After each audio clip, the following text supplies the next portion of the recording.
नमस्कार, मैं शालिनी और आप देख रहे हैं नेक्स्ट 9 न्यूज।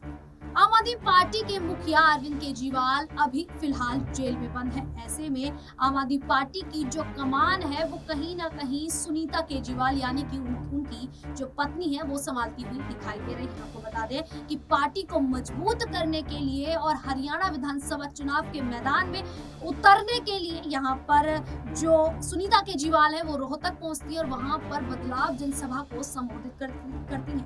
उस समय ये भी देखा गया कि जब वो जनसभा को संबोधित कर रही थी तो वो सीएम केजरीवाल से जुड़ी हुई कई तमाम जो बातें हैं वो सुनीता को बता रही थी। ऐसे में उन्होंने बताया कि जो सीएम केजरीवाल है वो हरियाणा के ही लाल है।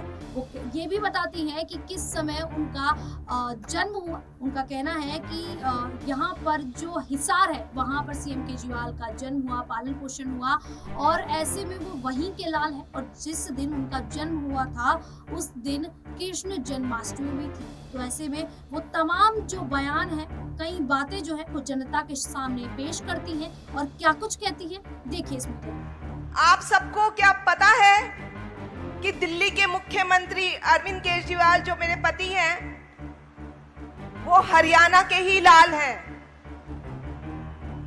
1994 में जब हमारी शादी हुई तो अरविंद जी का परिवार हिसार में रहता था, बहुत ही साधारण परिवार।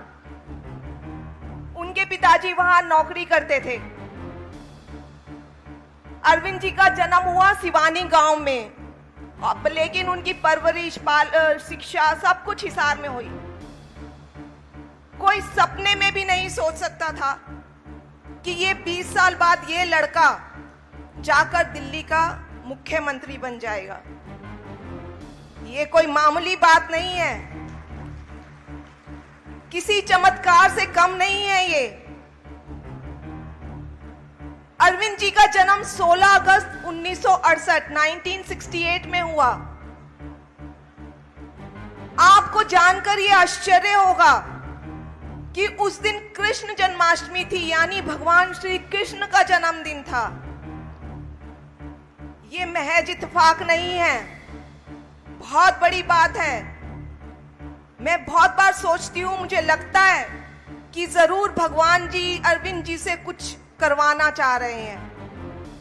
वरना सोचिए, एक मामूली से गांव में पैदा हुआ लड़का, साधारण परिवार में पला हुआ, जाकर दिल्ली का मुख्यमंत्री बन जाए। तो आपने देखा कि किस प्रकार से सुनीता केजरीवाल ये कहती हैं कि आप हमें वोट दीजिए, आप अगर हमें वोट देंगे तो आप और हम मिलकर यहाँ पर एक नए हरियाणा का निर्माण करेंगे। वो साथ ही ये भी कहती हैं कि जिस दिन सीएम केजरीवाल का जन्म हुआ था उस दिन कृष्ण जन्माष्टमी भी थी, यानी कि भगवान साफ साफ कहीं ना कहीं उनसे कुछ कार्य करवाना चाह रहे थे। किसी ने सोचा भी नहीं था कि जो लड़का यहाँ पर जन्मा है वो दिल्ली का मुख्यमंत्री बन जाएगा। इस तरीके के बयान देती हुई नजर आई। अब ऐसे में जिस तरीके से सुनीता केजरीवाल आम आदमी पार्टी को मजबूत करने के लिए जनसभाओं को संबोधित कर रही हैं, रैलियां कर रही हैं, क्या इसका प्रभाव जो है वो पड़ता हुआ नजर आएगा? क्या हरियाणा समेत दिल्ली में भी इसका प्रभाव पड़ेगा और यहाँ पर आम आदमी पार्टी कई सीटों पर जीत दर्ज करती हुई नजर आएगी? इस पूरे मुद्दे को लेकर आप लोगों की क्या राय है, क्या मानना है, हमें कमेंट करके जरूर बताइएगा। इसी प्रकार की देश दुनिया से जुड़ी खबरों के लिए देखते रहिए नेक्स्ट 9 न्यूज।